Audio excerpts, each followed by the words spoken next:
Hey everyone, Brian here. Okay, it's time to do the conversion on the truck, on the old truck I should say. I wish I didn't have to replace all the body panels right now, but since I gotta rip the entire dash out to get to the steering column, I might as well. It's gonna be about an hour, I think, to get this all apart. That's including the wiring. It's easy to get the dash out. It's just 8 bolts, I believe, 4 on each side, and that will pretty much just lift out. It was just all the custom wiring is going to take a little bit longer. So get it all out and get the rear fender off. Gas tank's full of fuel, so that's going to have to just be careful around that. Probably take the big heavy seat off and go from there. So I'm going to do a few still shots of all different angles. And after that, there will be more video. So stay tuned. Okay, it's half torn down, as you can see. This is as far as I'm going, other than removing this panel right here. I'm going to swap it in with the one on the other chassis. But here's where it sits for now, and it's time to determine the wiring mess. This is all the wiring I added. All the speaker wires can go. I know that for a fact, because I don't use those speakers anymore. These ones here are all taillight wiring. So I got to determine which one does the blinking, which one does the solid, and go from there.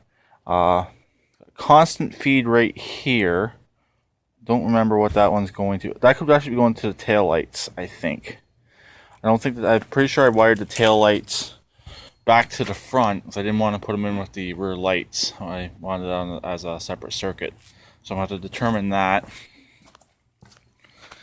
So you can see the back end. So also one of these yellow wires in here, but I also have it connected up to the horn switch. The yellow one is the horn switch. So those ones there are easy. And it looks like I broke one. I'll try and find that. Oh, that could be it right. Oh, that's it right here, because the other end went to the constant feed. So anyways, that's where I'm at for right now.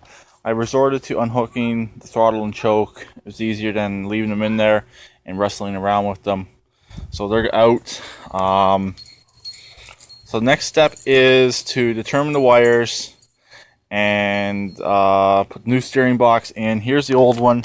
It could have actually been saved, but this piece here on the end is starting to get worn out, and it's just popping the C-clip like nothing.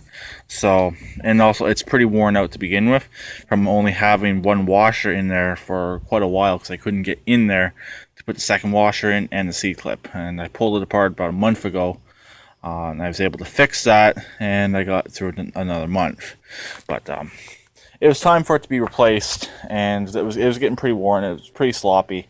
The box that's going in has nowhere near as much slop in it, so that will be pretty good. Also, this is going to get factory front end put back on it again once I strip the LTX 1000. This will be getting its front end, and go from there. Also, this front end is a Weldon front end, but it is stronger than the donor chassis, because I've put these rails in. That basically takes care of any cracking and basically won't allow it to crack. And I welded in here, all on the other side too, to prevent it from welding. I wish this had a bolt-in front end, but unfortunately it doesn't. I believe that it's hard to say. It almost seems like the cheaper ones had the Weldon front ends, but the Weldon front end that all the parts are coming off of, that was a fairly high-end tractor, because it had an electric PTO. So it's hard to say. Also, it was a rear tank model. This one here initially started life as a front tank rear battery. So this one was a cheaper chassis. So it's hard to say what they were doing when they built these. But here it is, and stay tuned. Okay, bit of a progress report. This is taking a little bit longer than I had hoped. I ran into a little bit of wiring issues. Not really with this side of the harness here, but as you can see, I pulled the speaker wires. I had a grounding issue at the back, so I had to deal with that. So that took about an hour to deal with that grounding issue. But it's all fixed now. And then while I was in there, that headlight was busted, or sorry, tail light was busted. So we fixed that while we were at it. But the new rear fender's on. I'm not going to put anything else on except for the steering wheel and seat because I want to paint the frame rail along the side here. It's not really going to help the rust much, but it's just going to make it look a little bit better. Then I got the seat safety wire in, thanks to Emily. I still got to do the engine side harness. This is part of it right here. The part of the harness I got cut up and make it work for this particular engine. I also had an issue getting this off of the other tractor. It just did not want to come off. So that took a little bit of persuasion and engineering to get that off. A little bit of extra work. So I'm pretty much done for the night. I'm going to put the seat on, put the steering wheel on, hook the steering arm back up because I don't like it hanging. So it will steer, but it will not start as of yet. I gotta do the battery cables. I'll be doing all that tomorrow.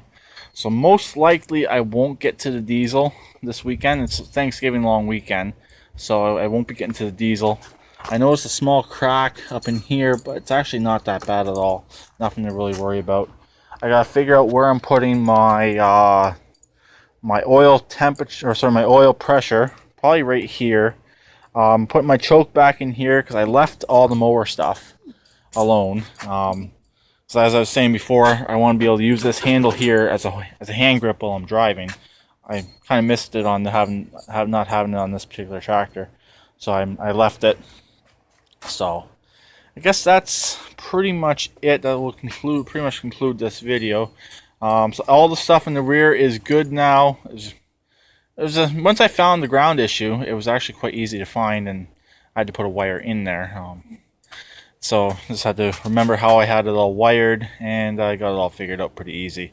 Wiring's not that hard as long as you know what you're doing, and if you did your own wiring, as long as you remembered what you did, and if just take a second, think about it, and you'll most likely figure it out.